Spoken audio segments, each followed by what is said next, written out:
Pemirsa, kita lanjutkan kembali perbincangan. Pak Surya, sebetulnya proyek PSN yang mana yang rentan titipan jika tidak dikelola secara benar, dan siapa pihak-pihak yang menitipkan itu, Pak Surya?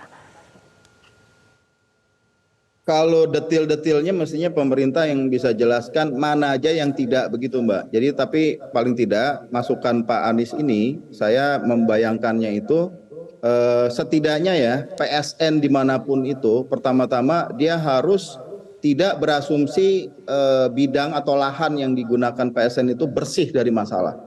Indonesia ini mewarisi masalah keterlanjuran yang dulu aturannya benar, sekarang tidak benar, itu banyak. Mbak Fitri. Tidak ada tanah kosong begitu di Indonesia ini. Nah, yang kedua, sebaiknya PSN itu mempertimbangkan untuk tiga hal bagi saya. Pertama itu, apakah dia memang memberikan pelayanan publik jadi lebih baik dengan adanya PSN. Kedua, apakah daya saing daerah memang jadi lebih menonjol atau menguat. Dan ketiga, dan ini paling penting, apakah keselamatan dan kesejahteraan rakyat memang terpenuhi dengan adanya PSN. Kita melihat tantangan-tantangan ini belum sepenuhnya bisa dijawab. Sekali lagi, bukan menolak PSN, tetapi ingin ada tata kelola PSN yang lebih terbuka, transparan, dan ada partisipasi yang lebih kuat begitu. Oke, baik, Pak Joko. Iya, Mbak, kita nggak ada masalah, Mbak, dengan apa yang disampaikan oleh Mas Surya tadi, bahwa itu adalah masukan, idealnya PSN harus berjalan seperti apa. Tetapi ini kan tidak menjawab dari apa yang sebenarnya dituduhkan oleh Mas Anies gitu, bahwa ini adalah titipan dari kanan dan kiri begitu. Nah, kalau titipan itu yang dimaksud titipan itu titipan dari siapa begitu? Karena faktanya hari ini kan semua dilaksanakan dengan transparan, bahwa masukan dari teman-teman Walhi tentang lingkungan, masukan dari Mas Surya bahwa PSN ini harus partisipatif. It's okay, itu kita selama ini kita kawal, dan itu memang dalam PSN itu tidak sepenuhnya orang tentu dalam sebuah agenda itu pasti ada yang pro dan yang kontra, dan itulah tugas kami di pemerintah untuk meyakinkan kepada pihak-pihak yang kontra tentang pentingnya PSN ini. Tetapi ini kan tidak menjawab, Mbak, bahwa tuduhan bahwa ini adalah ada titipan pihak kanan atau pihak kiri gitu kan, ini siapa yang dititipkan? Nggak ada, karena sejatinya PSN ini memang usulan dari masyarakat, dari bawah, dari pemerintah pun melihat bagaimana penting dan strategisnya PSN ini begitu, Mbak. Oke, ke Pak Surya lagi. Apakah menurut Anda ataupun ada indikasi Anda lihat selama ini ada kepentingan lain selain kepentingan rakyat dalam proyek-proyek yang sifatnya ataupun berstatus PSN? Ya, sangat mungkin, Mbak, karena kan penetapannya itu diserahkan pada Kementerian Perekonomian ya.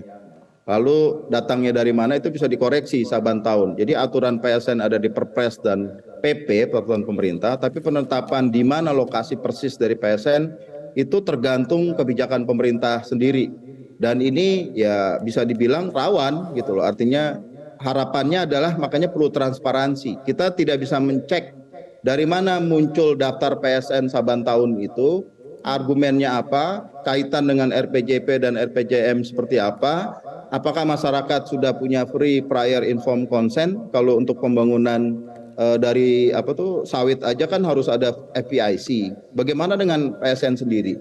Kelihatannya itu miss ya, atau belum dilaksanakan secara penuh oleh pemerintah, dan masukan Pak Anies ini adalah untuk ke arah situ. Jadi kita perlu sama-sama mendukung secara kritis, dan ada ruang untuk masyarakat mempersoalkan itu secara layak begitu, tidak serta merta udah silakan ambil aja duitnya di pengadilan, kan bukan itu. Mbak Fitri.